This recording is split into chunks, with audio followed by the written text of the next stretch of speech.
consacré un mariage. Alienda kubarikia ndoa. Il a été appelé à le faire. Balimualika kwenda kuifanya à Chilongo. Shonongo. Merci beaucoup frère. Le mariage de notre frère le guitariste. Harusi ya ndugu yetu mwenyewe anapikaka Mika, vous le connaissez? Ndugu Mika mnamfahamu. Il a trouvé une femme là-bas à Shonongo. Alipata mke mmoja kule Shonongo. Et c'est là où notre berger est parti accompagné de sa chère épouse. Na ni kule mchungaji wetu alienda anasindikizwa na mpenzi wake. Comme c'est tombé bien. Sasa vile anakuwa mzuri. Et nous allons apporter la parole. Hivi nasi tutamihubiri kwa neno ya Mungu. Que Dieu vous bénisse. Mungu amibariki. On ne va pas vous retenir longtemps. Hatutamichunga wakati mrefu. Mais avant de pouvoir apporter la parole, lakini mbele ya kuihubiri neno, j'ai suivi un cantique nilifuata mwimbo moja à travers YouTube. Kupitia YouTube. C'est le groupe de Jimmy qui a lancé ça. Ni kunja ya Jimmy balituma ile mwimbo. Ils sont en train d'abattre un grand travail. Beko bana chapa kazi kweli. Que Dieu vous bénisse richement mes frères. Mungu amibariki sana bandugu yangu. On doit aimer ces jeunes gens-là. Tunapaswa kubapenda wale vijana. Parce que pendant que nous grandissons wakati sisi tuko tunakomala et que nous perdons des forces, na kupoteza nguvu ya mwili, il faut penser qu'un jour ce sont eux qui prendront la relève. Tunafai kukumbuka kusema ni boba tatukombola. Alors quand ils marchent comme ça, wakati beko banaenenda hivi dans la crainte de Dieu, mboka ya Mungu, nous devons encourager ça. Tunapaswa kubatia nguvu. Je sais qu'ils travaillent sans être payés. Najua kusema beko banatumika bila mshahara. Pour l'amour de Dieu. Sio upendo wa Mungu. Nous avons des prédications. Kuna mahubiri. Nous avons des informations. Mahabari. Et nous sommes toujours au jour. Na kila siku tunaipata habari. Parce que les informations nous parviennent sur le téléphone. Sababu mahabari unatupitia kunjia ya simu ya mkononi. Que Dieu vous bénisse richement. Mungu amibariki sana. Et c'est Gershom qui a chanté, c'était toi. Na ni ndugu Gershom alimba ile mwimbo. J'aime ce cantique-là. Naipenda ile mwimbo. Avec votre groupe, vous étiez un nombre de combien? Na kunje ni mlikuwa ngapi? Vous étiez seul? Ça va, vous pouvez entonner ça, nous allons t'accompagner. Accompagner des instruments. Ça fait partie de l'adoration déjà. Amen. C'est ça l'ambiance spirituelle, non? Tout ce temps que nous passons ici, par les chants, la prédication de la parole, c'est déjà bien. Potentiellement, nous sommes déjà bénis. Vous ne croyez pas ça? Moi, je crois ça. Même si nous lisons une écriture et que nous terminons, nous sommes déjà bénis. C'est Nyimbo za Mungu numéro 41. Nyimbo za Mungu namba 41. Je chante aussi ça, mais lui a chanté ça très bien. Il a très très bien chanté. Accompagné des instruments. Le nom de Jésus, dont il est question dans ce cantique. C'est un nom bon, un nom succulent, un nom qui apporte la paix dans nos cœurs. C'est par ce nom-là que nous sortons victorieux dans ce monde. Il faut aimer ce nom, il faut chanter ce nom, il faut prêcher ce nom.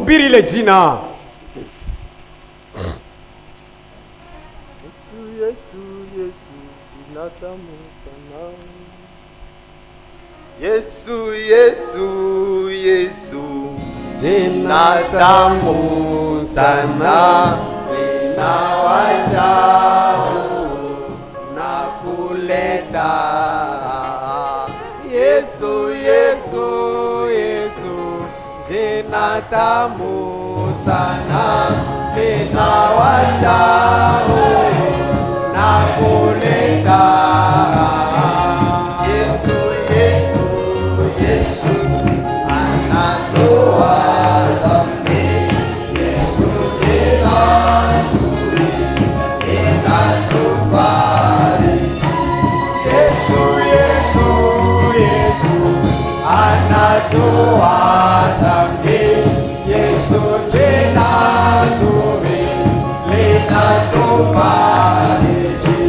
Yesu, Yesu,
Dieu vous bénisse encore. Maintenant, nous allons faire un voyage. Un voyage à travers les Saintes Écritures. Pour pouvoir nous consoler. Selon les moments difficiles que nous sommes en train de passer. L'église est éprouvée. Nous sommes endeuillés. Et ça, c'est à 2 reprises. Mais ce qui nous soutient, c'est l'espérance qu'il y a en nous. Ni t'était cette espérance, je pense que ça serait difficile. Notre consolation est dans les Saintes Écritures. Et comprendre que tout ce que nous sommes en train de vivre, en bien tout comme en mal, notre Seigneur le permet. Alors nous allons voyager à travers les Écritures pour pouvoir nous consoler. Je vous invite à pouvoir vous lever. Nous allons lire dans Nombre. Voyons Nombre chapitre...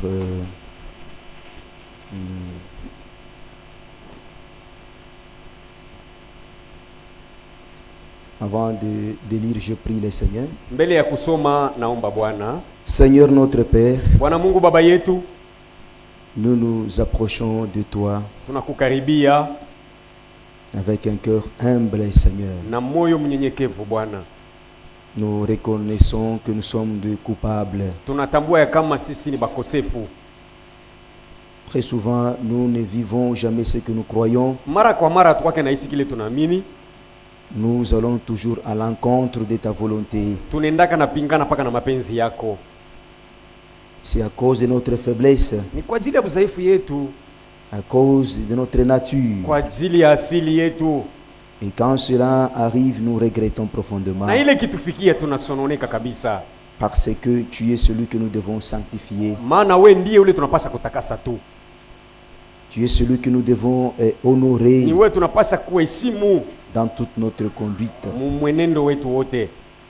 Il revient à nous de pouvoir témoigner que tu es Dieu. Il revient à nous de pouvoir révéler ta volonté à l'humanité. Tu nous appelles à une grande responsabilité. Parfois, nous ne comprenons pas ça. Nous nous conduisons comme des insensés. Nous ignorons le but vital pour lequel tu nous as appelés. Nous nous humilions. Nous te demandons de pouvoir nous pardonner, Seigneur, par le sang précieux de ton Fils Jésus-Christ. Nous avons cette espérance. L'un de ces 4 matins, nous jouirons de notre rédemption quand nous serons remis dans la gloire de notre Dieu. Nous envisions ce moment-là, ô Dieu. Ce corps corruptible sera revêtu de l'incorruptibilité. La mortalité sera submergée par l'immortalité. En ce moment-là, ô Dieu, nous ne serons pas sujets de tristesse de ton nom. Cependant, reçois-nous puisque nous sommes tes enfants. Nous sommes prêts à pouvoir lire ta sainte parole. Puisses-tu oindre toute l'église de l'onction du Saint-Esprit pour que chacun puisse réaliser que tu es au milieu de nous. Manifeste-toi par la guérison de nos corps et de nos âmes. Manifeste-toi comme tu dois le faire, ô Dieu, afin que nos cœurs éprouvent de la crainte, afin que nos cœurs reconnaissent que tu es vivant, que tu ne nous as jamais abandonnés. Nous ne voulons pas nous laisser seulement à l'écoute de ta parole.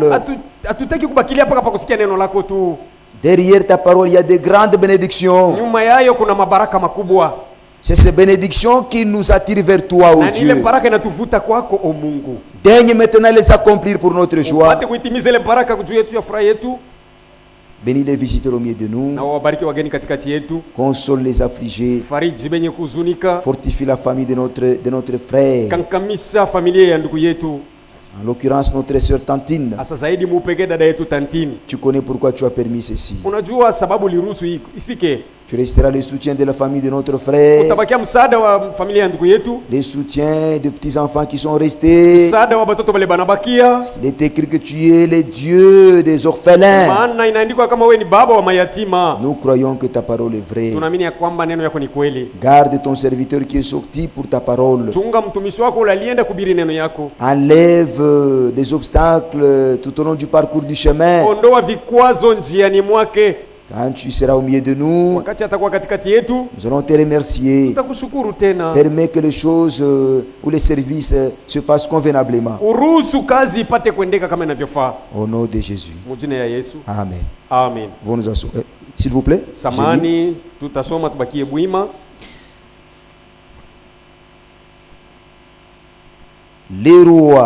Le roi d'Arad, cananéen, qui habitait le Midi. Nombre combien? 21. Hesabu 21. Sura ya kwanza. Mfalme Aradi Mkananea ule alikuwa naishi katikati ya jua. Apprit qu'Israël venait par le chemin d'Atarim. Alisikia ya kwamba Israeli alikuwa anakuia kunjia Atarim. Il combattit Israël. Akamgombanisha Israeli. Et amena des prisonniers. Na kupeleka bafungwa mateka. Veuillez vous asseoir. Unaweza kuketi. Alors Israël fit un vœu à l'Éternel. Basi Israeli akamfanyia wa milele kiapo. Et dit, na kusema, si tu livres ce peuple entre mes mains, kitoa hii taifa mikononi mwangu, je dévouerai ces villes par interdit. Nitaharibu muji bila huruma. L'Éternel entendit la voix d'Israël. Kwa milele akasikia sauti ya Israeli. Et livra les Cananéens. Na kuwatoa makananea. Nous allons verset 4. Ndio mstari wa 4. Ils partirent de la montagne de Or, par le chemin de la mer Rouge, pour contourner les pays d'Édom. Le peuple s'impatienta en route et parla contre Dieu et contre Moïse. Amen. Amen. Voyez l'écriture que nous lisons. On nous montre que Dieu qui avait fait la promesse à Israël ne l'a jamais abandonné. Dieu était toujours avec Israël. Et il prenait soin de lui. C'est lui qui les nourrissait. Amen. Amen. Il faisait tout pour le peuple. Avant de continuer, Frère Job nous a chargé de vous saluer. Il dit que saluez toute l'église au nom de Jésus-Christ. Et il vous présente toutes ses condoléances. Et Dieu voulant, il sera avec nous. Il m'a chargé de vous présenter ça. C'est un frère qui aime cette église. Il ne cesse de nous assister. Même la dernière fois quand nous sommes allés récupérer le corps de notre frère Hassan, c'est lui qui a joué un grand rôle. Il a parlé avec un frère au niveau de Likasi et lui présenter la situation qui nous était arrivée. Vous savez, sortir le corps, la dépouille mortelle d'une province à une autre, il faut beaucoup d'argent. Il fallait payer des dollars. Pas moins de $1000. Et nous sommes une église qui n'a pas assez de moyens. Nous nous sommes retrouvés là-bas avec notre berger, avec toute l'équipe. Quand le frère a appelé là,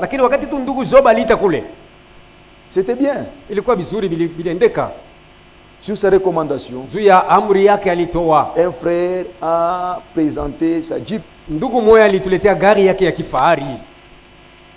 Et nous avons pris notre frère na tulimchukua ndugu yetu à bord de cette Jeep là, ndani ya gari ya kifahari ile, sans dépenser aucun frais. bila kutoa hata senti moja. Et en cours de route, on est passé sans être dérangé. Na mubarabara tulipita bila kutuzuru, puisque le frère là c'était un fonctionnaire de l'État. Sababu ule ndugu alikuwa ni mfanyakazi wa serikali. Nous devions seulement dépenser l'argent pour le carburant. Makuta tulipasha kuuza tu mafuta. C'est 80 000 francs seulement. 80 000.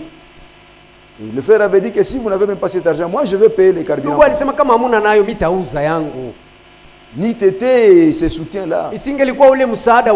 Nous devrions dépenser beaucoup. Et il a fait ça gratuitement pour l'amour de cette église. Que Dieu bénisse notre frère.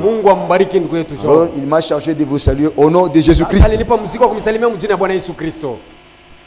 Nous continuons. Et pendant que le peuple était en marche, il nous a dit quelque chose ici. Le peuple s'était impatienté. En cours de route, en pleine marche, le peuple s'était impatienté. Quel était le mobile de cette impatience dans le cœur des gens?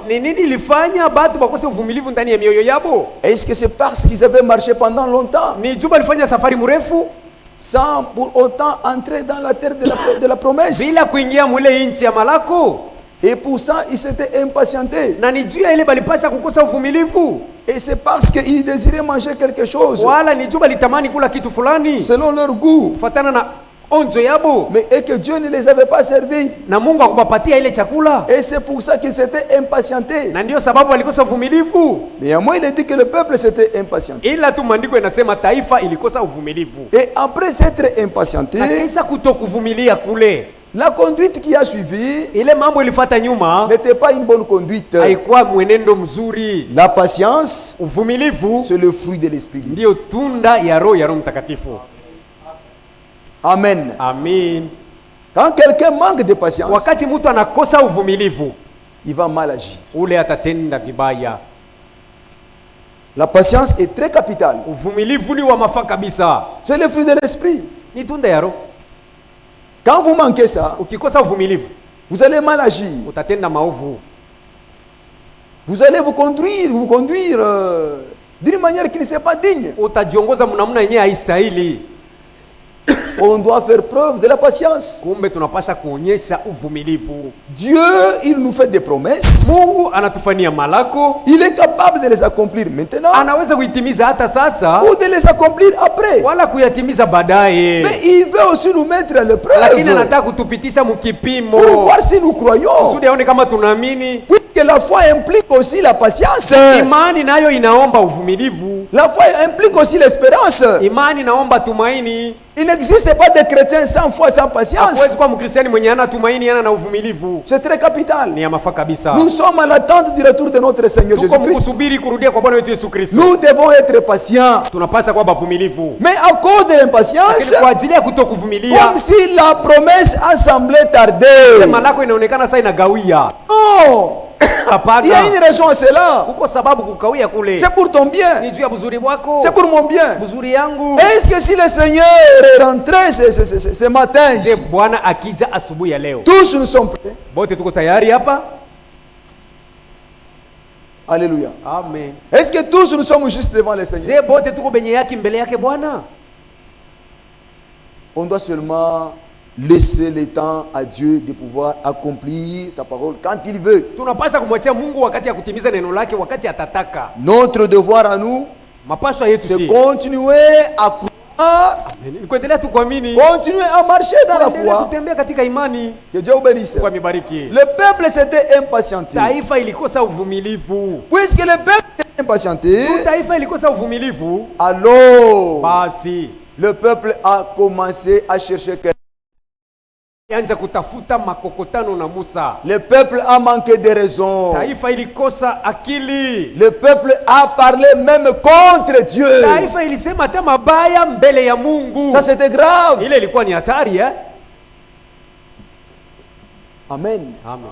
C'est grave. Ilikuwa ni hatari. Le peuple a parlé contre Dieu. Taifa lisema mabaya na Mungu. Et le peuple a parlé même contre les serviteurs de Dieu. Sema mabaya na mtumishi wa Mungu. On doit faire très attention. Unapaswa kukeba ange sana. Un chrétien, ce n'est pas quelqu'un qui prend des choses à la légère. Mkristiani hawezi kubeba mambo yote na michezo na bupepelo. Vous parlez à la légère. Uko nasema tu na miza. Derrière. Sasa vile hapana hata mambo. Ça peut vous goûter. Inaweza kukuletea tatizo. Un chrétien, c'est quelqu'un qui s'examine. Mkristiani ni mtu yuko anajioji, kujichunguza. Il examine même ses pensées. Kuchunguza hata mawazo yake. Si il trouve qu'il pense mal, akiona kusema anawaza mubaya, il prie le Seigneur. Anamuomba Bwana afin que ces mauvaises pensées le quittent. Kusudi le mawazo mubaya itoke. Puisque nous souffrons certaines choses par ignorance. Tuko tunateseka mambo mengine kupitia kutokujua. Pour avoir mal pensé contre Dieu. Kwa kuweza kumuwazia Mungu bibaya. Nous souffrons. Tunahangaika. Mais est-ce que tu sauras que je suis en train de souffrir parce que j'ai mal pensé contre Dieu? Alléluia. Amen.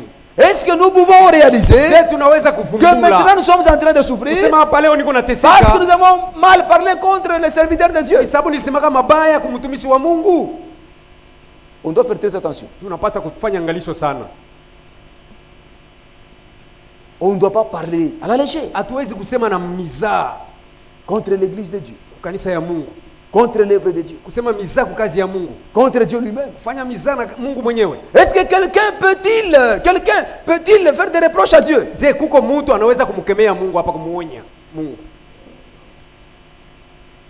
Ça, c'est un manque de crainte.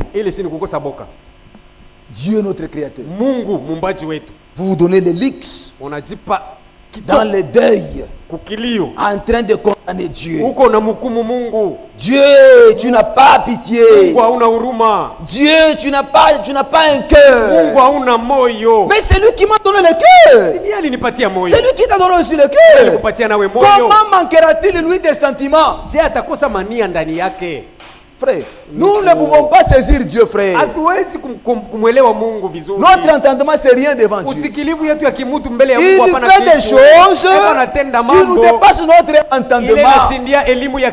Personne ne peut entrer en procès contre Dieu. Dans tout ce que Dieu est en train de faire, il est saint, il est parfait, il est juste, puisque c'est la source de toute bonté. Et vous, par ignorance et de votre petite intelligence, vous faites des reproches à Dieu. Est-ce que vous pouvez avoir plus de pitié que Dieu? Est-ce que vous pouvez avoir plus de miséricorde que Dieu? Toi, tu es né dans le péché. On doit avoir des réserves, frère. La Bible dit, dans des moments difficiles, les hommes sages se taisent. Nous pleurons dans les limites de la parole.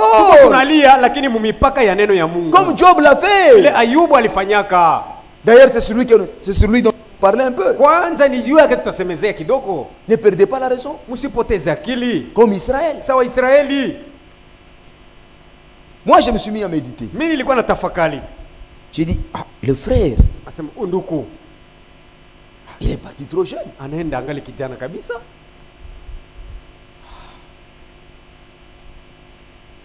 Quel sera le sort des enfants?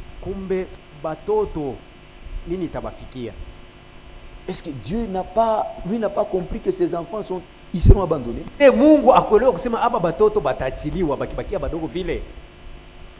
Est-ce que Dieu, lui, a ignoré que c'est lui, Eric, qui était le soutien de ces pauvres enfants? Est-ce que nous pouvons lui informer ça? Non. On n'informe rien à Dieu. Quand je commençais à me poser toutes ces questions-là, bon, à la fin, quelque chose m'est arrivé. Et Dieu, il est Dieu. Il connaît toutes choses. La vie des hommes, leur avenir, c'est un mystère. Amen.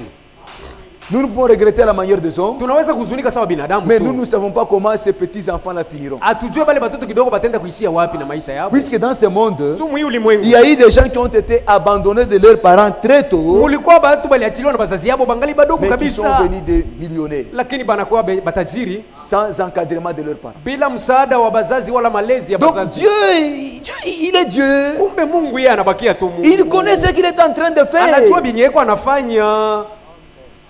Personne ne reproche Dieu. Hakuna anaweza muonya Mungu. Dans n'importe quelle circonstance où vous vous trouvez. Mazira yoyote unaweza kujikuta. Ne dites jamais, ne pensez jamais, ne réfléchissez jamais comme quoi Dieu n'existe pas. Usifikiri wala kusema wala kuwaza kwamba Mungu ekalake ko. Quand vous le faites, vous êtes en train de l'attrister. Uko namhuzunisha Mungu. Donnez toujours raison à Dieu. Upeni Mungu sheria kila mara. C'est la vérité. Hii ni kweli. Paul qui a compris ça. Paulo ule alielewa hii mambo. Il nous console aussi. Anatufariji nasi. Il nous dit. Anatuambia. Oui, nous n'avons pas de consolation en dehors de la parole de Dieu. Maana hatuna ufariji tena nje ya neno ya Mungu. Nous avons la consolation uniquement dans la parole. Tunafarijika mpaka ndani ya neno ya Mungu. Moi je vous invite, lisez la Bible, frère. Ni kwa niomba msomeni Biblia banduku yangu kila mara. Oui, oui. Ndio. Lisez la Bible. Isomeni Biblia. Puisque quand quelqu'un lit la Bible, sababu wakati mtu yuko anasoma Biblia, il entre en communion avec la pensée de Dieu. Eko naingia mushirika na mawazo ya Mungu. Amen. Alléluia. Amen. Vous échangez avec Dieu. Uko unaongea na Mungu. Nous vivons dans un environnement souillé. Tuko naishi mu eneo yenye kuchafuka. Où nous écoutons des paroles souillées. Mule tuko nasikia maneno machafu. Où nous voyons de la souillure. Tunaona buchafu. À travers les téléphones. Kupitia masimu ya mkononi. À la route là, quand vous passez, vous voyez les femmes sont nues. Où est-ce que vous pouvez regarder sans voir le péché? Et vous savez que ce que nous voyons entre là. Vous ne savez pas ça. Lorsque les yeux regardent, ils sont en train de capter les choses. Et cela reste dans le subconscience de l'homme. Un certain jour, l'homme agit en mal. C'est ce qu'il voyait auparavant. Alléluia. Amen. Si nous écoutons par les oreilles, ça reste dans le subconscient. Après avoir marché, vous verrez que quelqu'un va agir de la manière dont il est écouté. Si vous écoutez plus la parole de Dieu, ça reste dans l'âme. Alléluia. Vous vous conduirez de la manière dont vous écoutez la parole de Dieu. Maintenant, lorsque tu médites sur la parole de Dieu, dans la parole, il y a une puissance terrible. Amen. Si vous commencez à penser à mal, vous ouvrez juste la Bible. Dans un esprit de prière. Muro ya maombi. Vous vous concentrez. Comme j'avais vu une image là du prophète. Il a déjà posé sa Bible. Quelqu'un médite, il est concentré. Vous pouvez passer quelque part, il ne va pas vous tout son lui est impliqué dans ce qu'il lit là. Cherchant à comprendre quelque chose.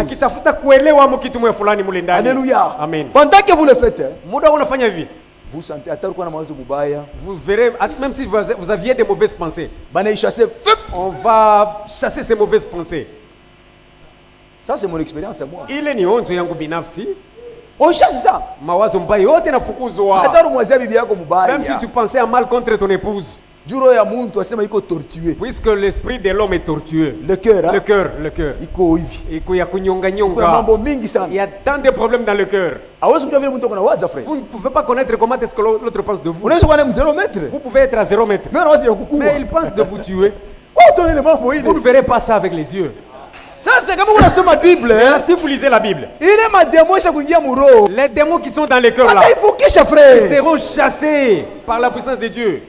Lisez la Bible. Oui, sommes Biblia. Amen. Amen. Quand vous lisez par exemple l'histoire sur la femme Abigail, le comportement qu'elle a affiché devant le roi, et Abigail a su sauver son mari. C'était un roi fainéant là, Nabal. C'était un patron. On dit qu'il était un homme très méchant.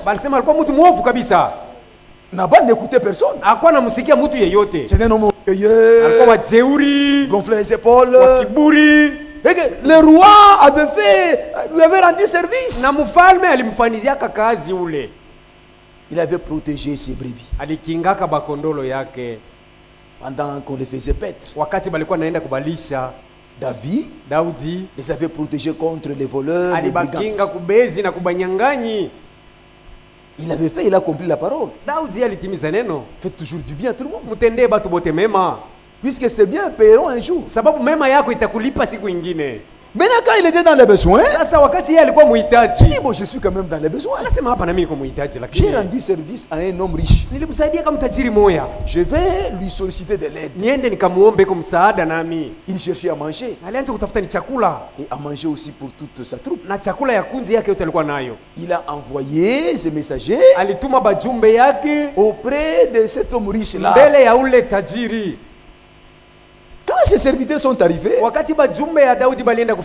il les a répondu insolemment. Il a dit, qui est cet homme-là? Le fils d'Isaïe. Il le connaissait. Qui est-il celui-là? Est-ce que moi je départ avec lui? Je ne peux pas les servir. Et pendant qu'il disait ça, les serviteurs du roi étaient là. Ils sont allés reporter ces choses au roi David. Mais David était béni de Dieu. L'esprit de Dieu était sur lui.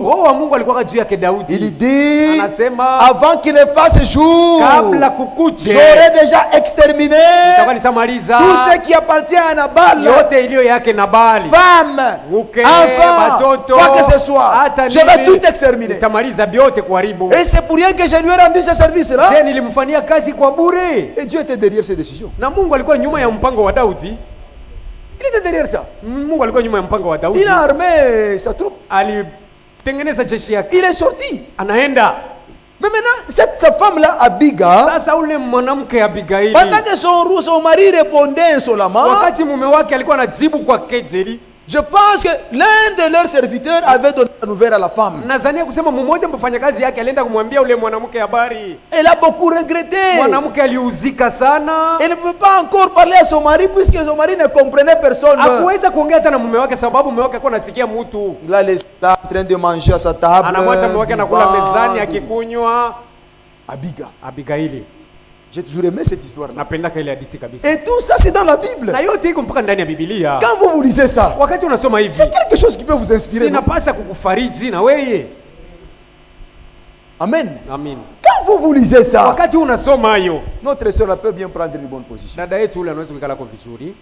Vous êtes fatigué, vous pouvez bien vous asseoir. Je sais que vous avez beaucoup chanté. Je vois, vous avez beaucoup chanté. Bon, on va vous laisser attendre. Et Dieu vous bénisse richement. Ça peut vous inspirer. Cette femme a chargé la bête du transport avec tous les vivres nécessaires. Alors elle est sortie devant le roi. Une femme de haut rang. Quand elle a vu déjà le roi qui venait à distance, et des chevaux, et de la poussière, la femme a vu que c'est le roi qui vient. Vous savez comment est-ce qu'elle a sauvé son mari? Elle a affiché un comportement que j'ai toujours aimé moi. Elle est descendue de la bête là. Elle a prosterné. Ah, très bien. Et il s'est prosterné.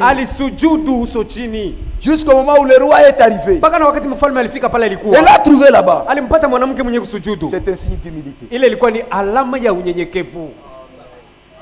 Alléluia. Amen. Vous voyez, l'humilité diminue même la colère. Quand quelqu'un est en colère, vous ne pouvez pas calmer cette colère-là en réagissant aussi violemment. Non, vous le faites attiser les feux. Alléluia. Amen. Quelqu'un est fâché, il est monté, il parle, vous aussi vous parlez. Oh là là. Mais vous allez allumer le feu. Quand quelqu'un monte, l'autre là doit descendre pour pouvoir calmer celui qui est monté. Ce n'est pas que vous ne valez rien. C'est ça la sagesse. Amen. Nous devons exploiter ça même dans nos maisons. Si le mari montait, le mari monte. Vous montez. Vous allez finir où? Ah. Que Dieu vous bénisse. Amen. Mais c'est là que vous allez finir. Comme le mari est toujours plus fort, vous tiens là-bas. Vous avez manqué de sagesse. Mais cela peut aussi arriver que la femme monte. J'ai dit c'est vrai que ma femme est ceci des démons. Je descends aussi. Mais nous les hommes, que Dieu nous aide. Pour trouver un homme qui descend. Pendant que la femme parle. Nous sommes toujours chefs. Non. C'est la sagesse aussi. Vous diminuez. Après un temps, vous la récupérez. Dans un bon climat, avec un bon esprit. J'essaie un peu de partager. Maintenant, quand le mari vous parle aussi dans ce climat-là, bon, comprenez aussi qu'il cherche maintenant la réconciliation. Mais si on ne vous pas dans un climat bon, toi tu ne veux pas comprendre, tu veux que monter. Pas vous donner un coup de talon maintenant. Que Dieu nous bénisse richement. Donc c'est la sagesse. Comment vivre dans le foyer. Et ce qui nous a amené là, c'était une parenthèse. Vous pouvez lire cette histoire-là dans la Bible. Et ça va vraiment beaucoup vous marquer. Qu'est-ce qui nous a amené loin comme ça? C'est-à-dire que chaque jour nous écoutons des paroles qui ne sont pas justes. Nous voyons beaucoup de choses. Mais quand vous êtes ami de la Bible, ça vous protège contre la suite. Parce que dans la parole, il y a une puissance qui vous débarrasse de toutes les suites. Il y a une puissance qui vous débarrasse de tous les sentiments mauvais. Il y a une puissance qui vous débarrasse de toute la haine. La parole. Il faut la lire. Il faut l'écouter. Il faut la vivre. Écouter les cantiques spirituels. C'est puissant aussi. Ça vous remet dans un climat bon. Alléluia. Amen. C'est ça la vie d'un chrétien. Que Dieu vous bénisse. Nous revenons. Le peuple s'était impatient. Pour avoir manqué de la patience, il dit que le peuple a parlé contre Dieu. Méditez un peu ici. Parler contre le Créateur.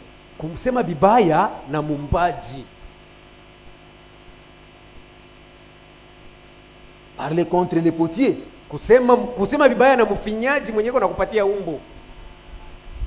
Moi, je ne suis que l'argile. Amen. C'est Dieu qui m'a donné cette forme. C'est lui mon créateur. Est-ce que je peux entrer en discussion contre lui? Mais nous faisons ça. Israël a fait ça. Maintenant, regardez ce qui a suivi.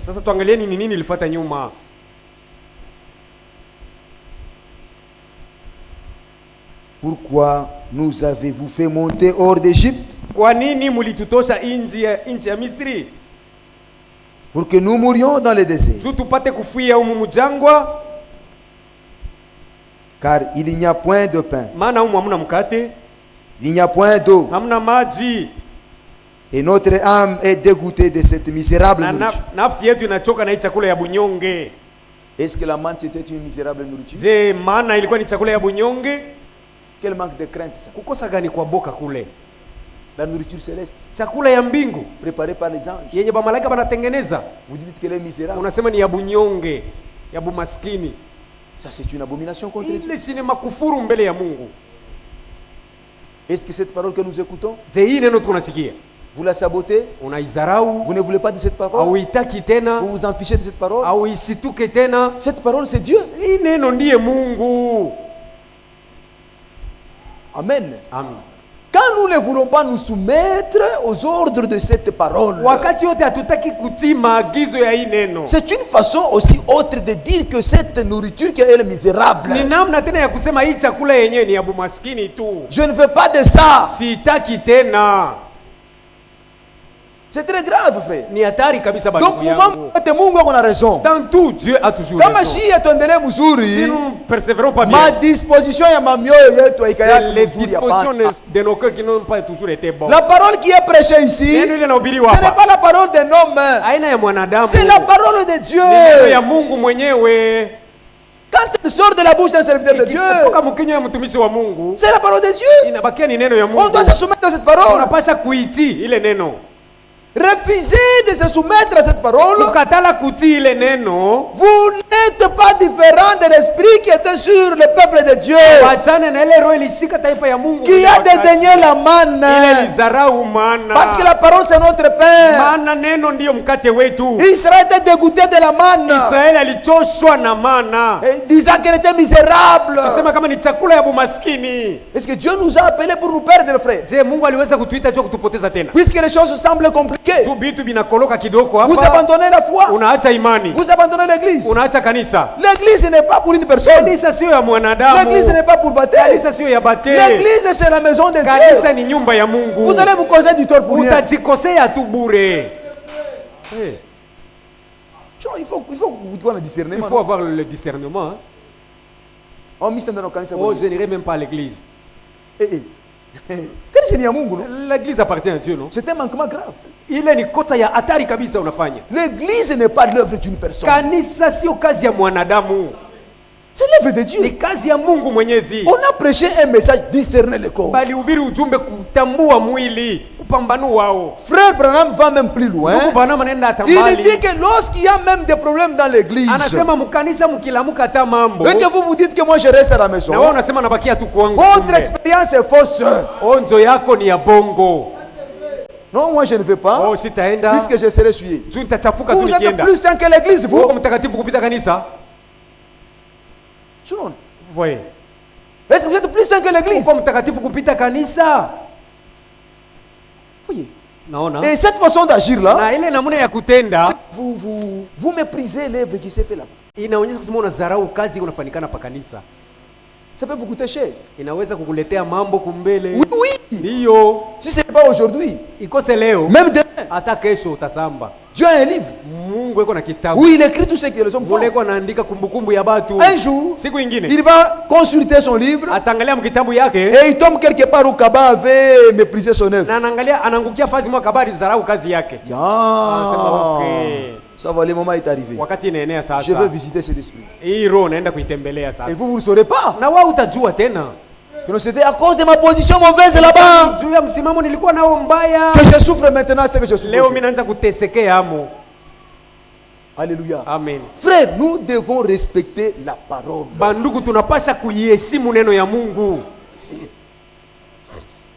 Nos sœurs, respectons la parole. Vous vous attendez à ce que vous soyez bénis, non? Respectez la parole. Vous ne pouvez pas choisir ce qui vous plaît. Et ce qui est difficile, vous rejetez. Oh, Dieu lui ne sera pas perdant. C'est vous qui serez perdant. Dieu n'a pas besoin du salut. Mungu yasilazimishe wokovu. Lui, il est éternel. Kwanza yeko wa milele. Il n'a pas besoin d'argent. Haitajike makuta. C'est lui le fournisseur. Ni yeye mkabizi wa makuta. Il n'a pas besoin de la bonne santé. Haitajike afya njema. Il a une santé parfaite. Eko na afya kamilifu. Toi et moi, nous cherchons ces choses. Ni wewe na mimi tunabitafuta vile vitu. Il faut être sage. Tunapaswa kuwa na hekima kumbe. Pourquoi tu nous as fait monter? Vous nous avez fait monter. Banasema juu ya nini mulitutosha nje? Toi Moïse. We Musa. Et ton Dieu. Na Mungu wako. Pourquoi vous nous avez fait monter hors d'Égypte? Mbona mulitutosha nje ya nchi ya Misri? Pour nous amener en ce lieu. Tu mutulete humu mjangwa. Où il n'y a pas de pain. Mwenye hamuna mkate. Où il y a cette manne misérable. Ule mko chakula hii ya maskini. Juu kama mtu anakosa kuvumilia. Si quelqu'un manque la patience. Anasema kabibaya sana. Il parle du n'importe quoi. Alléluia. Oui. Même dans le mariage où nous vivons. Si vous voyez la soeur qui manque la patience. Elle va vous chercher querelle, frère. Même là où il n'y en a pas. Oui. Elle te poursuit là-bas. Tu passes ici. Moi, je ne veux pas de problème. C'est quoi? Elle fait que te poursuive. Donc elle n'a plus de patience. Alors crée tout mon problème. Elle va te créer des problèmes. C'est quoi ça? La patience qui fait défaut. Amen. Amen. Amen. On doit avoir de la patience. Même entre nous. Que Dieu nous bénisse richement.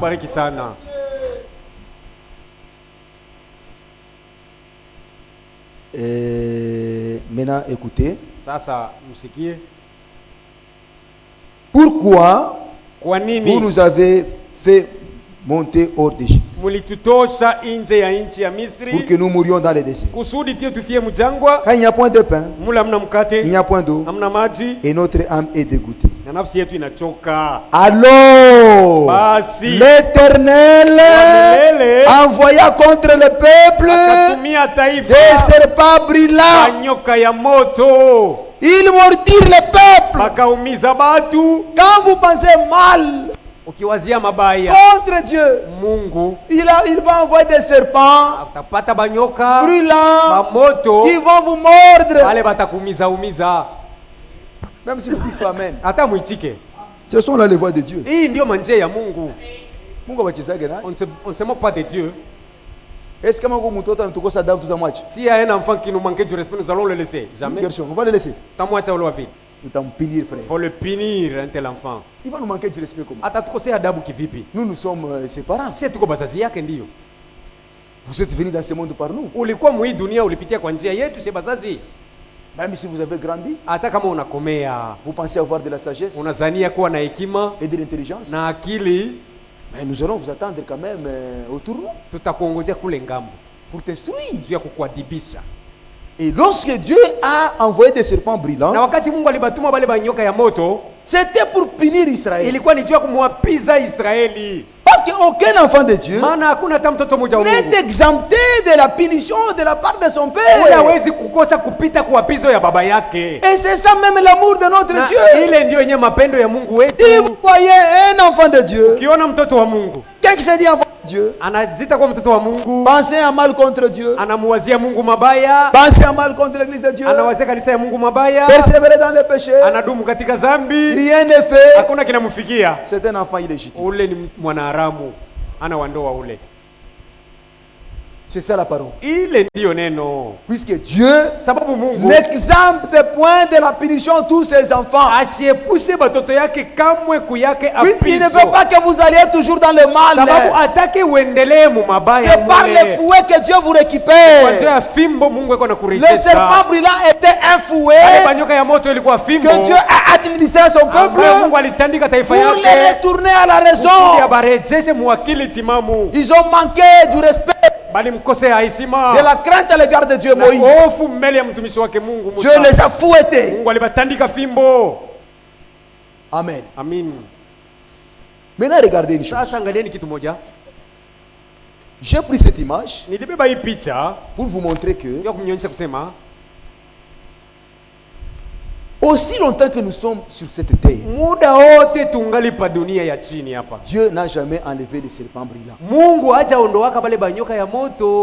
Amen. Amen. Et personne n'enlèvera ces serpents. Na hakuna atakayewaondoa wale wanyoka wa moto. Parce que c'est la parole de Dieu. Sababu ni neno ya Mungu. Puis si vous descendez là, le peuple est retourné sous chicotte. Nous avons péché. Nous avons mal fait. Oh Moïse, Moïse, le même homme qu'il critiquait. C'est lui qui avait la solution. Les voix de Dieu sont insondables, mes bien-aimés. Amen. Amen. C'est le même homme qu'il critiquait. Le même homme qu'il méprisait. Toi Moïse, toi Moïse, toi Moïse. C'est lui qui avait la solution. Puisque pour aller à Dieu, il fallait passer par Moïse. Il était serviteur de Dieu. Ça, ce sont des choses très profondes. Chaque chose doit être à sa place. Et Moïse, comme il avait l'esprit de Dieu, il n'a jamais dit mourrez, continuez à mourir. Ah, vous allez sentir. Puisque vous m'avez manqué du respect. Non, Moïse a trouvé la solution. L'esprit de Dieu sur les hommes de Dieu. Amen. Amen. Oui, ça n'a pas dit non. Il est allé implorer encore la miséricorde auprès de Dieu. C'est pourquoi, pour bien servir le Seigneur, nous avons besoin de l'Esprit de Dieu. Puisque l'Esprit de Dieu, c'est un esprit patient. C'est un esprit qui supporte. C'est un esprit qui ne garde pas les rancunes. L'Esprit de Dieu, c'est l'Esprit Saint. Alléluia. Amen. On en a besoin. Donc au milieu de nous, on ne doit pas garder des rancunes. Même si je me querellais avec frère Justin. Peut-être que Justin m'a manqué un peu de respect. Ça m'a fait mal.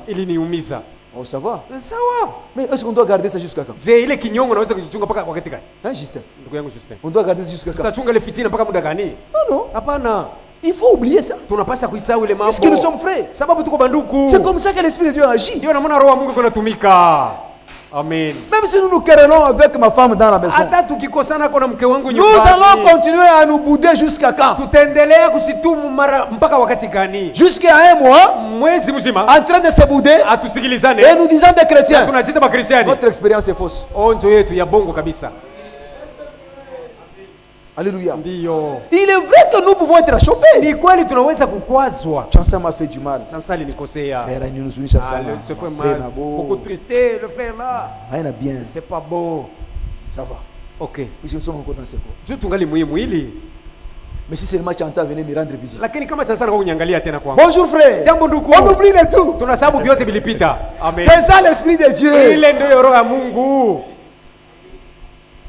Amen. Amen. Ce sont des petites expériences de véritables enfants de Dieu. Voyez? Moïse avait la solution. Il est allé prier encore le Seigneur. Il a imploré la miséricorde. Seigneur, c'est ton peuple.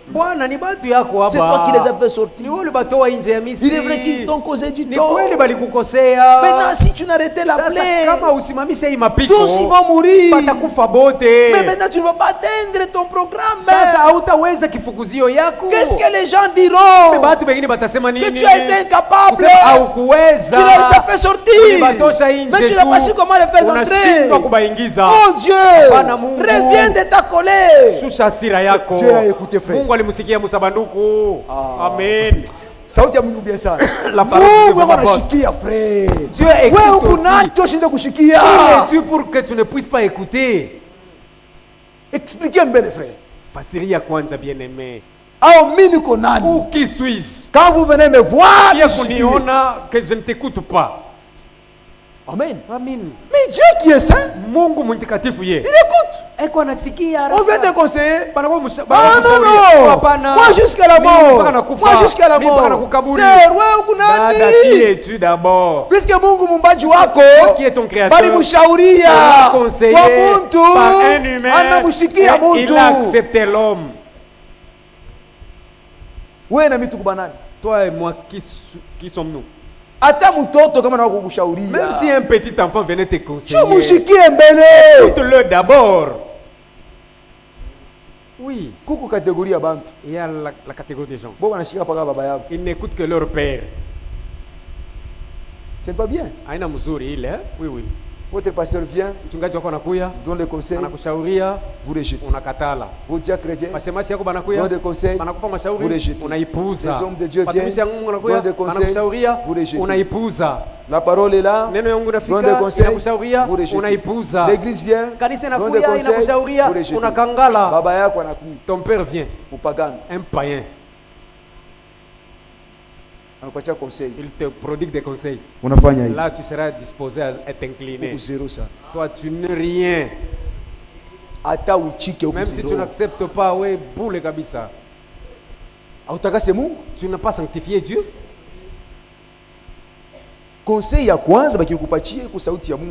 Le premier conseil, si on te conseille pour la première fois, c'est la parole de Dieu, tu dois accepter. Et cette manière de vivre là, Dieu, comment Dieu te bénira? Que Dieu nous vienne en aide seulement. Moïse, il a conseillé Dieu.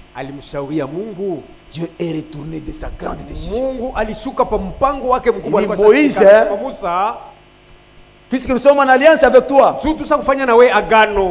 dans cette alliance, tu m'écoutes. Je dois aussi je m'incline devant toi. Dieu s'est incliné devant Moïse. Ah, Dieu il est bon. Alléluia. Oui. Dieu il est bon. Dieu écoute même les gens. C'est un roi formidable. Il est souverain. Il écoute les gens. Il n'est pas tellement difficile. Et quand Dieu a écouté, il dit ça va, prends maintenant je donne la solution. Va, prépare un serpent d'airain. Tu vas prendre le cuivre, tu vas les travailler, tu lui donnes la forme du serpent, et tu vas les suspendre à une perche. Tu prendras cette perche, tu vas pointer ça dans le sol, et tu dis au peuple, quelle que soit la douleur de la morsure, qu'il regarde là-bas. Même s'il n'a pas la force de regarder, son frère peut aller lui tenir la tête et lui faire voir là où il y a le serpent d'airain. La mort va s'arrêter. Que Dieu bénisse le chemin. C'est une grande image du temps que nous sommes en train de vivre. Dieu n'a jamais enlevé les serpents brillants. Aujourd'hui, les serpents brillants, c'est toute la malédiction qui nous frappe, frère. La mort, c'est un serpent brillant. La fièvre typhoïde, c'est un serpent brillant. Alléluia. Amen. Les problèmes, les accidents, les difficultés, ce sont des serpents brillants qui nous mordent. Mais Dieu nous a fait la promesse de pouvoir regarder à la croix, parce que là Dieu avait déjà payé le prix. Amen. Alléluia. Et le prophète, comment il dit? Bien que nous croyons la parole, nous ne sommes pas immunisés contre les problèmes. Les problèmes viennent pour nous décourager. Mais nous devons tout regarder à la croix, parce que c'est là qu'il y a notre victoire. Même si nous ne pouvons pas expérimenter la victoire aujourd'hui, dans la suite du temps, à la fin là de la bataille, la victoire sera notre. Cessez de vous lamenter. Regardez au serpent d'airain. Jésus-Christ. Regardez là-bas. Alléluia. Amen. Depuis que le péché était introduit dans le monde, La paix a été enlevée de la terre. Salama iliondolewa pa dunia. Suivez ce qui se passe à l'est de notre pays. Si on doit voir des gens avec leurs bagages, ils vont abandonner leur maison vers un endroit où ils ne connaissent pas, déstabilisés totalement, serpent brillant. Il n'y a pas d'épée. Maintenant, quand vous lisez la Bible, vous allez voir que les hommes de Dieu sous l'Esprit de Dieu, ils ont appliqué leur cœur à la sagesse, cherchant à comprendre tout ce qui s'est fait sous les sols. Ils ont compris que l'homme est né pour la peine. Alléluia. L'homme est né pour la peine. Mais ce n'était pas ça la volonté de Dieu parfaite. C'est après que le péché soit introduit que maintenant l'homme doit subir à cause de cette transgression qu'il a faite. Nous sommes en train de payer ce que notre Père avait fait. Nous souffrons à la place de notre Père. Nous étions dans son sein quand il a désobéi à la parole. Voilà pourquoi nous sommes en train de souffrir. Comprenez-vous maintenant cela? Sasa unatokea unasema no mimi natosha mateso kwa dunia. Hakuna mtu atashimishaka mateso kwa dunia.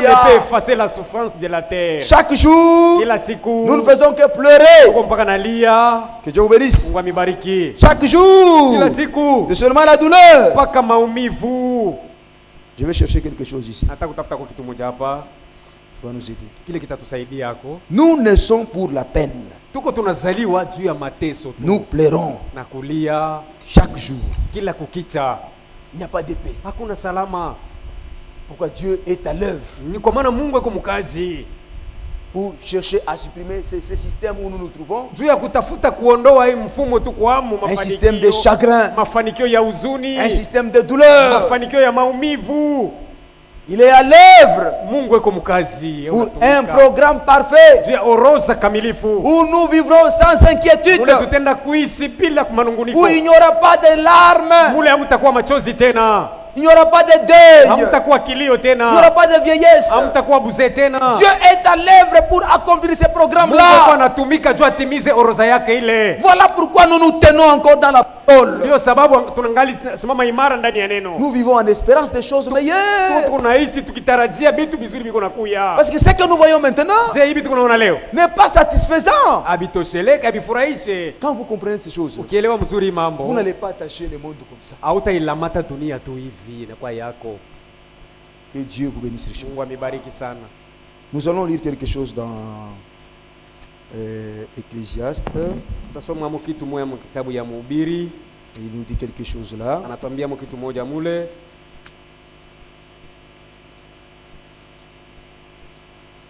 Voyons Ecclésiaste chapitre 7. Si vous y êtes là, vous pouvez lire. Merci.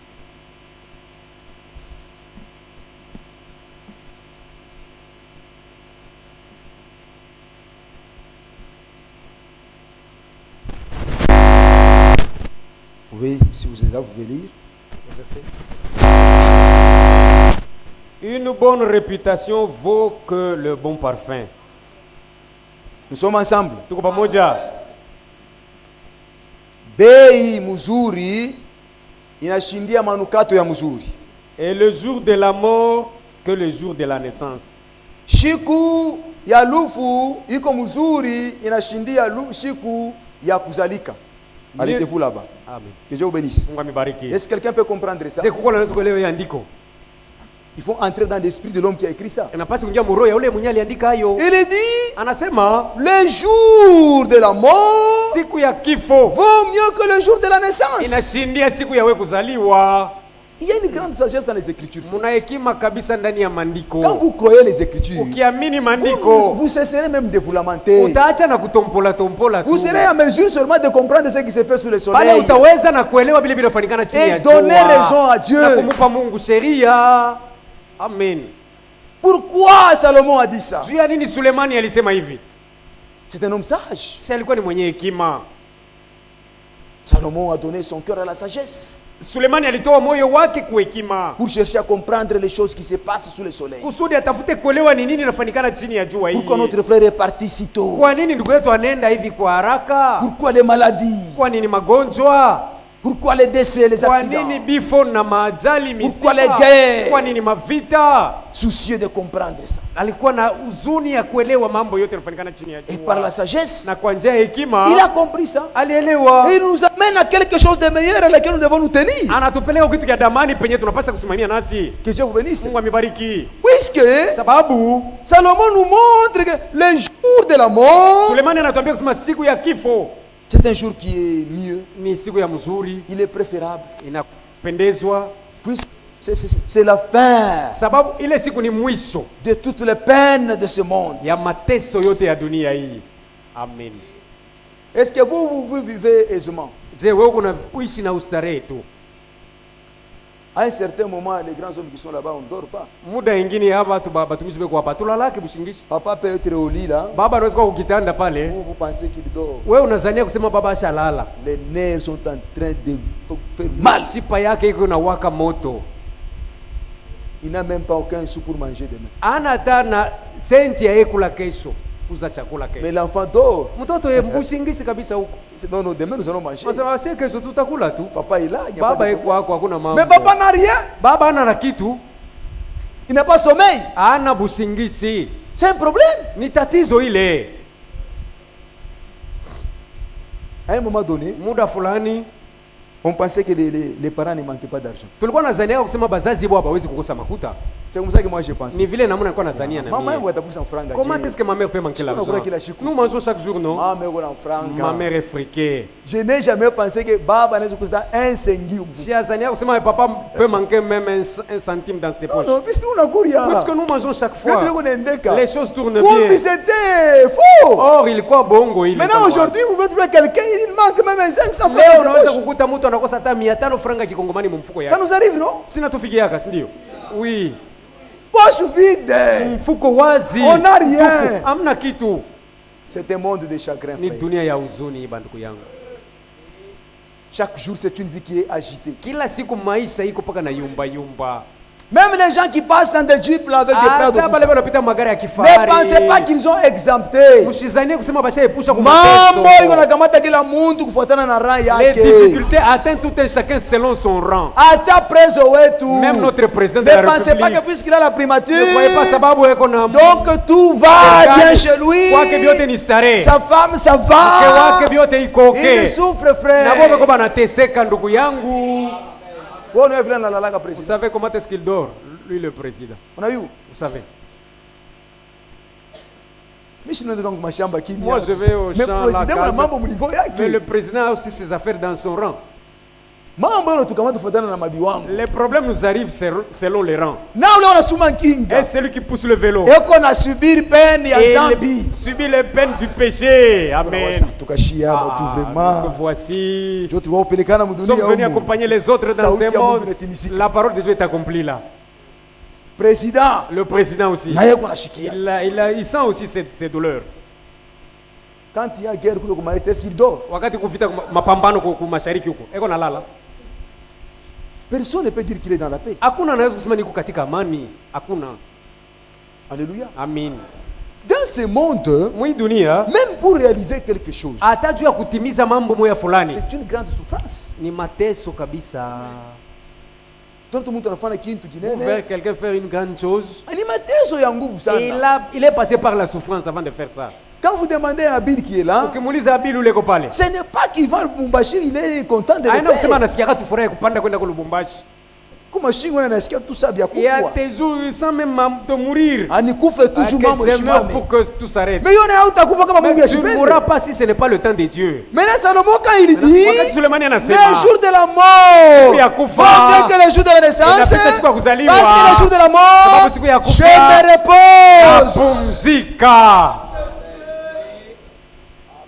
Fini de faire les travaux des champs.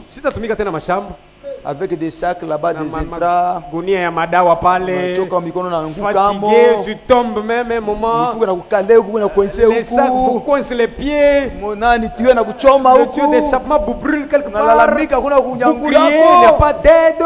La peine dans ce monde. Mateso mudunia humu. Mais quand il est chakufu. Mais si je suis déjà mort. Est-ce que tuyau est un chom? Est-ce que le tuyau peut me brûler encore? Pas. Je me repose là. Alléluia. Amen. Est-ce que mambo ya batoto? Le problème des enfants. Oh, mtoto wako anafanya mambo fulani. Oh, ton enfant fait ça. Alipikana na toshana rino. Il a frappé, il a enlevé les dents de quelqu'un. Il y a des enfants comme ça. Pourquoi batoto ba filer? Mabukonvi. Des turbulents. Franga baba inaenda. Il prend l'argent de papa. C'est de la peine. Si le matin son ayo il est. Peut-être que mtoto wangu mwanamke wanamuoa. Peut-être c'est ma fille qui est mariée. Maman bomendeke kule. Les choses ne tournent pas dans son mariage. Pengine wanamuoa wako nipumshiki yako na mie. Moi je croirais lorsqu'elle est mariée je vais me reposer. Mwenye tena Mungu ashitungia mtoto mzuri. Mon gendre ne garde pas mon enfant. Oh, il tape sur l'enfant. L'œil gonfle d'un côté. Est-ce que je serai dans la joie? Souffrance sur souffrance sur la terre. Maintenant, Salomon en disant que les jours de la mort, mieux que les jours de la naissance, il voulait nous dire que le jour de la mort, nous nous reposons. Fini les souffrances. Puisque là où nous allons, on ne travaille pas. Là où nous allons, c'est de notre monde. Et pour les chrétiens, c'est vraiment préférable. Aujourd'hui, si on peut demander à Eric, vous regrettez qu'il a laissé l'emploi. Quel emploi? Un emploi sale. Vous pensez que les gens sont contents, 5 heures, ils montent le bus, ils retournent à 19 heures, ils y vont. Est-ce qu'on est content pour ça? Vous êtes là. Et ça fait du bien ça. Les gens pleurnissent, non? Ah, il m'a caché tout. Ah, c'est travail aussi. Ah, c'est rien ça. Dieu, madame vient. Madame viendra te dire que ouais, allez seulement. Qu'est-ce qu'on fait? Si tu restais ici, nous avons affaire aux enfants. Mais toi là tu vas dire, tu vas regretter, toi-même abandonner ce boulot. C'est pénible, frère. Vous allez là-bas, on vous gronde. Il y a des petits enfants qui vous grondent. On vous fait fâcher. Vous rentrez fatigué. Lui, il se repose. Il est dans la gloire. C'est vous et moi en train de pleurer ici. Ni wewe na mimi tunabakia tuko nalia kanya hapa. Là il se repose, frère. Yeye ndio unapumzika akili. Les jours de la mort. Siku ya kufa. Mieux que les jours de la naissance. Siku ya kuzaliwa. Et ça surtout pour un véritable chrétien. Na hii zaidi kwa mkristiani wa kweli lakini. Vous savez quand Paul a dit, unajua wakati Paulo alisema la mort m'est préférable. Kifo kwangu nakitamani. Il était inspiré par ces paroles ici. Alikuwa mwenye kuvutwa na haya maneno haya. Vous allez voir que les hommes de Dieu, utaona kusema watumishi ya Mungu, quand ils ont prêché, wakati ils ont trouvé ces paroles là. Ile maneno balikuwa naipata wapi? Ils ont été inspirés par les paroles de ceux qui les ont précédés. Sukumwa na maneno ya bale balibatangulia. Paul qui a aussi compris. Paulo naye alielewa. Ah, je vais partir. Hapa nitaenda sasa. Je me sens bien. Najisikia vizuri. Quand je dois partir. Wakati nitaenda. La mort m'est préférable. Kwangu kifo na kitamani. Puisque en quittant ce corps, je vais rester plus près de mon Dieu. Karibu na Mungu wangu. Dans la présence du Seigneur. Mbele yake Bwana. En train de l'adorer. Kimwabudu. Alléluia. Amen. Mais il regarde encore son œuvre. Lakini anaangalia tena kazi yake. Il dit cette œuvre, sasa hii kazi c'est le Seigneur qui me l'a confié. Ni Bwana aliyenipatia hayo. En tout cas si je l'abandonnais, nikiacha tena, c'est comme quelqu'un qui a travaillé dans le vent. Iko sa mtu anatumika mpepo. Oh, je dois rester. Kumbe napasha nibakie. Malgré moi, hata kama je dois rester. Napasha kubakia à cause de cette œuvre. Kwa ajili ya hii kazi. À cause des enfants de Dieu. Kwa ajili ya watoto ya Mungu. Parce qu'il y a toujours des loups cruels. Maana kuko paka bambwa mwitu bawaji. Pour salir cette œuvre. Batakuwa kuchafua kazi. Seigneur, à cause de ça, garde. Juu ya ile Bwana nilinde kwanza. À cause de l'œuvre de Dieu. Kwa ajili ya kazi ya Mungu. Il a compris qu'il fallait que Dieu regarde. Alielewa kusema Mungu ilibidi amchunge. Mais sinon de lui-même. Bila kutaka kwake. Il a préféré mourir. Alitamani hata kufa. Ndio. Même prêcher c'est un travail. Hata kuhubiri huku ni paka kazi. Ouais, c'est facile. C'est fatigant, non? Quand vous voyez les bergers prêcher ici, c'est pas si facile. Si quelqu'un suit ceux qui jouent au foot, il va beaucoup parler. Regardez celui-ci. On a raté un goal. Il a raté le but. Il s'efface même là. Qu'on le place à l'intérieur du stade. Il va commencer à tournoyer seulement dans le stade. Allez, marque, non? Il ne saura pas. Si quelqu'un joue au foot, tous ceux qui sont les supporters, ils doivent le soutenir en esprit et même par des acclamations. Amen. On ne va pas les décourager puisque ce n'est pas facile. Même s'il faut vous le récupérez à l'écart. Vous essayez un peu de l'aider, vous l'encouragez. Et non pas travailler pour décourager, non. C'est pénible.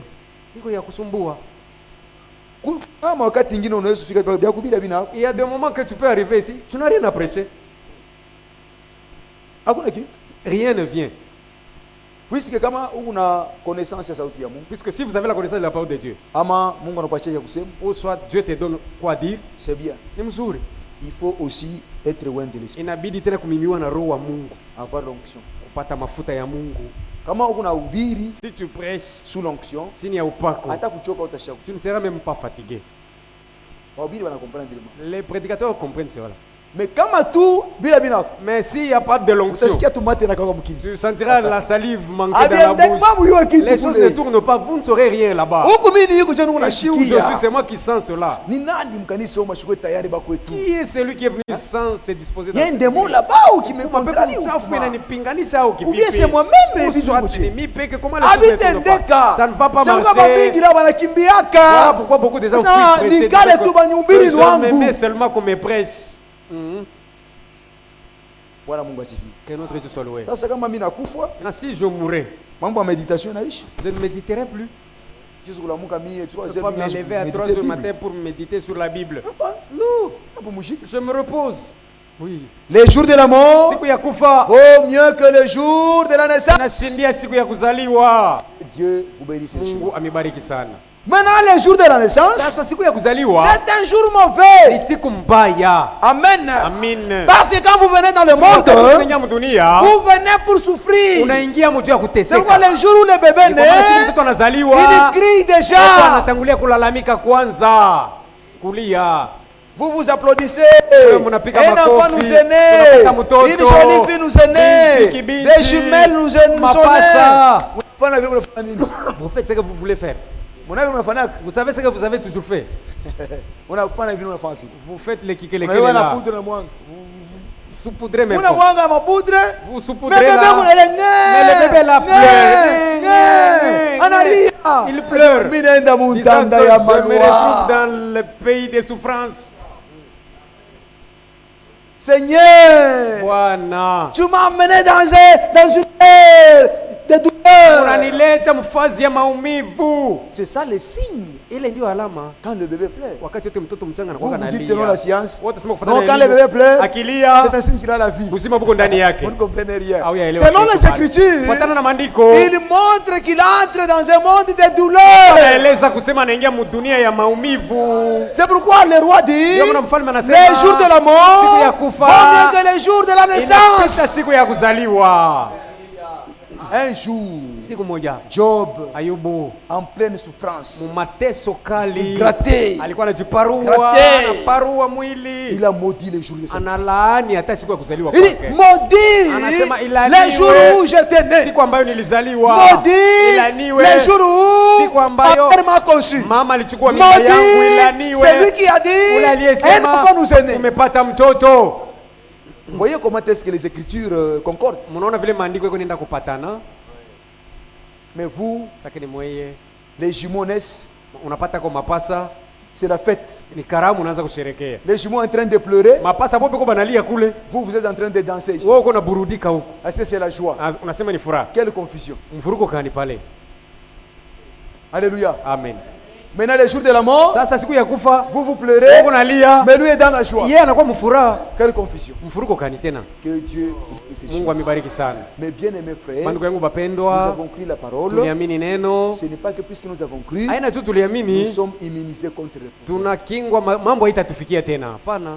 Les serpents brillants sont toujours. Banyoka ya moto bangali mu dunia humu. Mais Dieu a pourvu d'une solution. Lakini Mungu asaleta jibu ku banyoka ya moto. C'est tourner le regard vers Jésus-Christ. Ni kumtazamia Bwana Yesu Kristo. Il peut nous guérir. Anaweza kututunza. Il peut nous sauver de ces situations. Anaweza kutuponyesha kwa ile matatizo. Qu'il soit loué. Asifiwe. Qu'il soit remercié. Tunamshukuru. Même s'il ne le fait pas. Hata kama asifanye. La solution est déjà là. Jibu isaletwa. Parce qu'un jour, maana siku moja nous oublierons toutes les peines du monde. Tutasabu mateso yote ya dunia. Amen. Que Dieu vous bénisse. Mungu amibariki. Sasa kama on a abandonné sauti ya Mungu. Maintenant si tu as abandonné la parole de Dieu. C'est koko sana. Donc tu es très malheureux. Angaiko itakushaka pana. Tu ne seras jamais exempté de souffrances. Pour terminer, kwa kumaliza, nous retournons dans Ecclésiaste. Turudie mumubiri mule. Voyons quelque chose dans le chapitre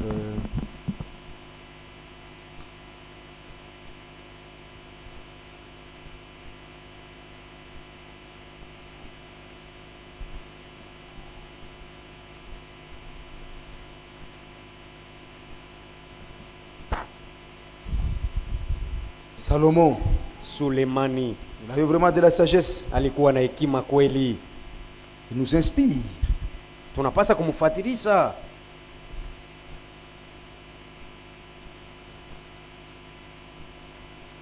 Lisons d'abord à partir du verset 18. Tusome kuanzia mstari wa 18. On peut commencer là. Nous kuanzia pale. Lisez frère. Chapitre 2. Chapitre 2, 18. J'ai haï tout le travail que j'ai fait sous le soleil. Nikachukia kazi yote nikunafanya chini ya jua hii. Et donc je dois laisser la jouissance à l'homme qui me succédera. Sababu mimi napasha kuachia furaha ile makazi yote nilifanya chini ya jua kwa mtu mwenyewe ule atenipiana. Et qui sait s'il sera sage ou insensé? Nani anajua kama ule muntu atakuwa na hekima au atakuwa mjinga? Cependant il sera maître de tout mon travail. Lakini mimi naona sema ule muntu mwenyewe atabakia, ndio atabakia mwalimu wa vitu yangu yote. De tout le fruit de ma jeunesse sous le soleil. Tunda yote ya buyana yangu chini ya jua ni yeye atabipiana. C'est encore là une vanité. Asema ile mambo inanifanya mubaya sana mimi Salomo. Haina mambo ya mzuri. J'en suis venu à livrer mon cœur au désespoir. Minafika mkipimo ya kuweza kutoa mwili ya moyo wangu nje ya matumaini. À cause de tout le travail que j'ai fait sous le soleil. Ya kazi yote mlifanya chini ya jua hii. Car tel homme a travaillé avec sagesse et science et avec succès. Mtu fulani alitumika na hekima na akili na succès. Il laisse le produit de son travail anacha ile tunda ya kazi yake à un homme qui ne s'en est point occupé. Mungu akubariki frère. Amen. Anacha ile kazi kwa mtu mwenyewe ule ashitabangalia hapa. C'est encore là une vanité. Ile mambo ile iko ya mubaya, iko ovyo. Que Dieu vous bénisse. Amen. Est-ce que nous comprenons là-bas? Unasikia hii andiko? C'est ce qui se passe. Ni ile mambo inafanikanaka. Surtout chez nous les Africains. Asa zaidi kusheba Afrika. Nous sommes des enfants de Dieu. Sisi tuko batoto ya Mungu lakini. On ne doit pas avoir cette pensée là. Hatuwezi kuwa na ile mawazo. De dire que ya kusema un jour où mon frère va mourir, siku ndugu yangu atakufa, nitamupiana. Je vais le succéder. Utapiana nini? Qu'est-ce que tu vas succéder sur lui? Dans les temps où on piana la Bible. Zamani on succédait même la femme. Donc mimi una muloko yangu tu. Moi j'ai un petit frère. Et on a chunga shumi takufa. Qui garde lorsque je mourrai. Moi mitampiana Naomi. Et je vais prendre Naomi. C'est grâce au mutamania. Donc il l'enviait auparavant. Toi, tu es mon petit frère. Comment prendras-tu mon épouse encore? Comment vivras-tu avec elle? C'est insensé. Tu peux coucher avec la femme de ton grand frère. Il est ton grand frère, non? Comment tu peux faire ça? Dieu unaweza kufanya vile. Tu as des démons bien-aimés. Tu peux pas voir la nudité de ton grand frère. La nudité de la femme de ton grand frère, c'est la nudité de ton grand frère. Tu dis, bah, moi, bien. Mais je vais les succéder. Ça, c'est grave. Ni hatari, hein? Vous la succéder au lieu de bien la garder, tu ne sais pas. Tu l'abandonnes. Tu l'abandonnes seulement. Dans tes affaires. Ça, ce n'est pas bien. Tu prends les biens de ton frère. C'est Salomon qui dit ça. Tu prends maison, tu prends. Mais les orphelins de ton frère, tu les abandonnes. Salomon a semé les membres bien. Salomon dit que c'est pas bon ce que tu fais là. Ça, ce n'est pas bien. Est-ce que vous pouvez hériter une maison pour laquelle vous n'avez pas travaillé? Jamais. Ça vous fera honorer.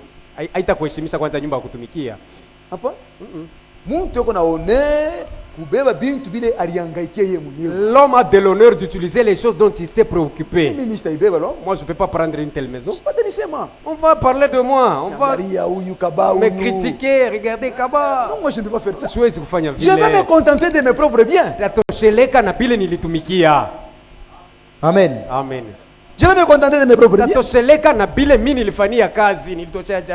Quand les enfants du feu là, vous verront par exemple dans les magasins de leur père, tu ne les donnes même pas les savons. Est-ce qu'ils se sentent en joie? Sont contents? Maintenant, cela doit s'arrêter. Quelqu'un peut écrire son testament. Il va déposer ça au notariat. On va sceller. Quand on a fait désordre, si tu veux créer du désordre, on va te coffrer. C'est des blagues ou quoi?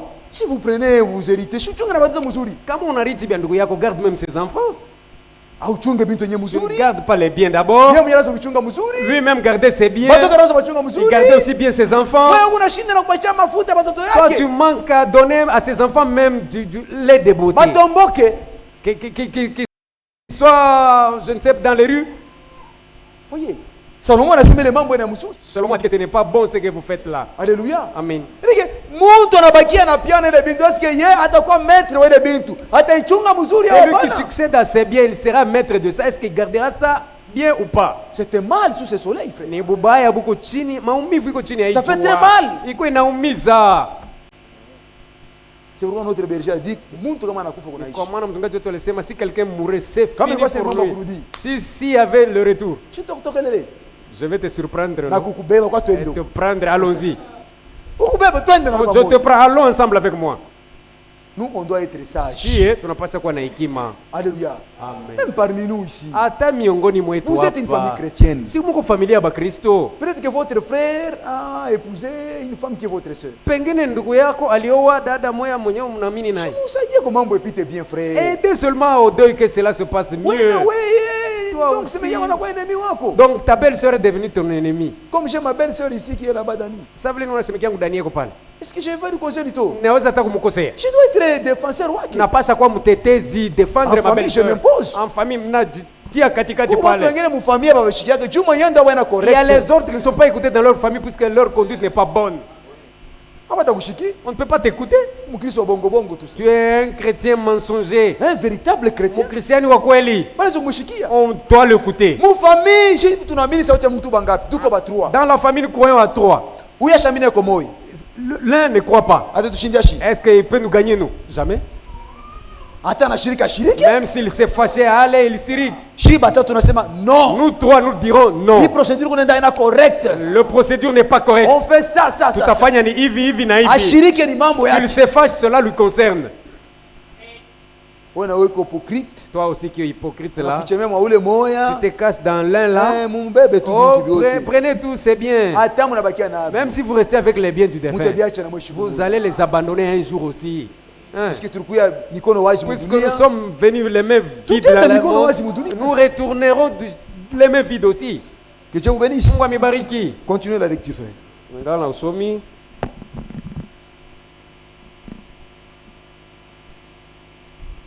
Que revient-il en effet à l'homme de tout son travail? Sasa ni nini ile kunaluriria kwa muntu kukazi yake yote? Et de la préoccupation de son cœur, na kujitoa kwa moyo wake wote, objet de ses fatigues sous le soleil. Ile kazi yako nafanya na ile ma préoccupation njo mambo ya mamuchoko yake chini ya jua. Arrêtez là-bas. Amen. Amen. Amen. Kisha kuhangaika Abil huko nenda Lubumbashi. Après t'avoir préoccupé Abil, tu pars Lubumbashi. Ne sois pas un peu attristé pour ça. Ushuzunike tu nakutaya. Mimi naisema na mawazo. Unarudia, tu rentres, tu vas. Asema mwile makursi yote unafanya. Toutes les courses que tu fais là. Nini takuluriria? Qu'est-ce qui te reviendra en bénéfice? Na mimi yuliza. Moi aussi je dois me demander. Mimi napanda bisi mirenda, le bus je vais au mwisho ile yote ni nini tanirudia? Qu'est-ce que j'aurai?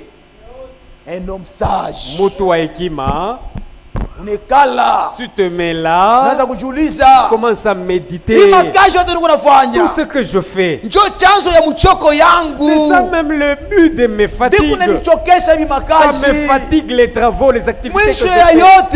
Fin de compte. Qu'est-ce qui me reviendra? Amen. Amen. Continue frère.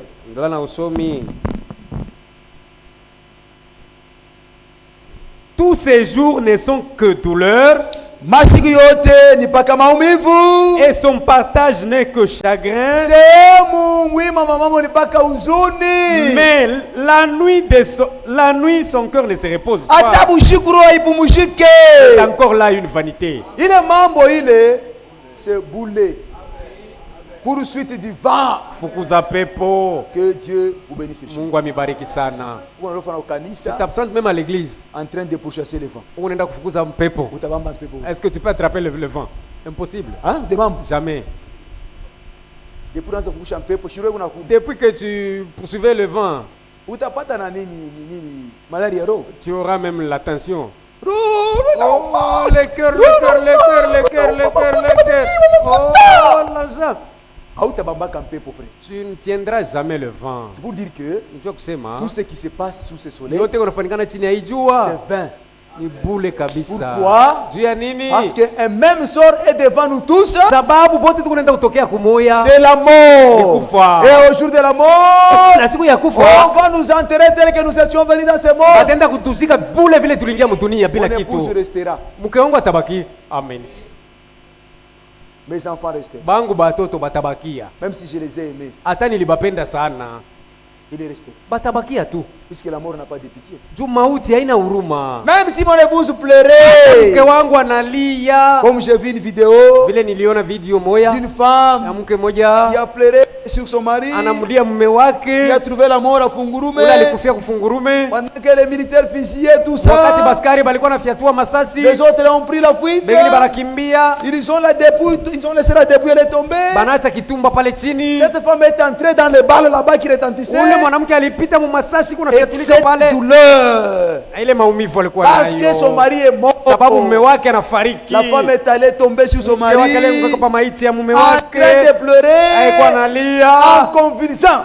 Anakauka na kukauka. Ça m'a fait très mal. Ile niumiza moyo ile mambo niliona. Buchungu kani alikuwa nabo. Parce que la mort fait très mal. Chulufu iko inauma. Mais malgré ça, hata kama son mari ne va pas revenir. Mume wake hatarudia tena. Il va partir seul. Ataenda peke yake vile. Alléluia. Amen. Nous allons partir comme ça. Tutaenda vile nasi. Pour terminer. Kwa kumaliza. Salomon conclut, il dit. Sulemani anaweka hitimisho anasema. Ce que nous devons faire sous ce soleil. Kile tunapaswa tukufanya chini ya hii jua. Craindre Dieu. Amen, ni kumogopa Mungu. Et observer ses commandements. Na kuchunga maamri yake. Que Dieu vous bénisse. Mungu amibariki.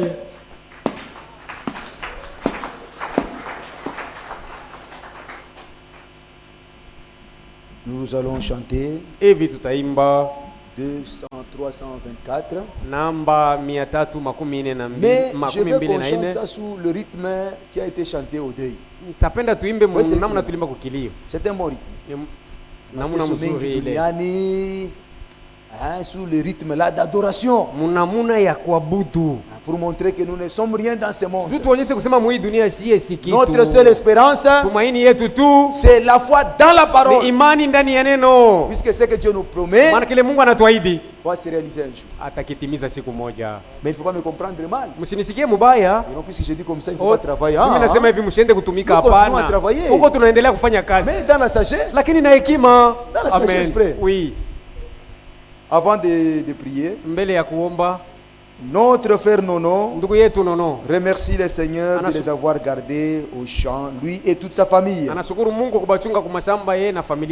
La sœur Kamwenyi remercie le Seigneur d'avoir guéri sa petite fille. Le frère André remercie le Seigneur de les avoir épargnés d'une foudre. Ils sont tous bien portants. Le frère Nathan de notre sœur Claudine remercie le Seigneur de les avoir gardés et d'avoir assisté sa femme à une opération. Le frère Fidèle a besoin de la prière en faveur de son enfant qui fait des pertes de sang.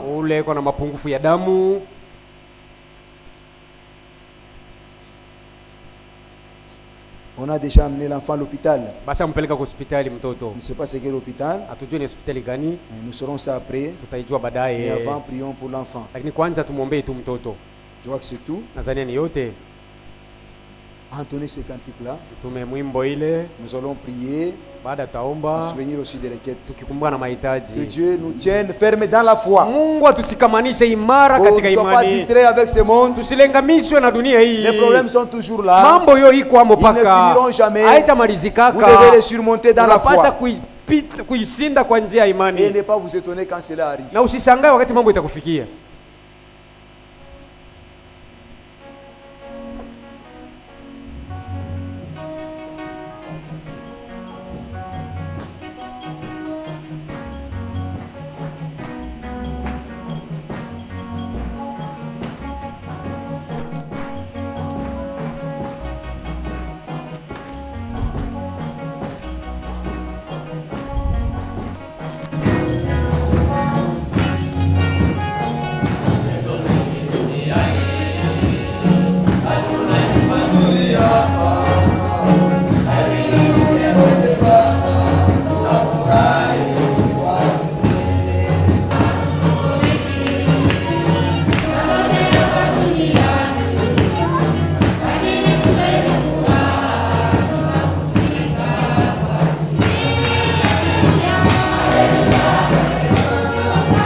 C'est apprécié ce matin.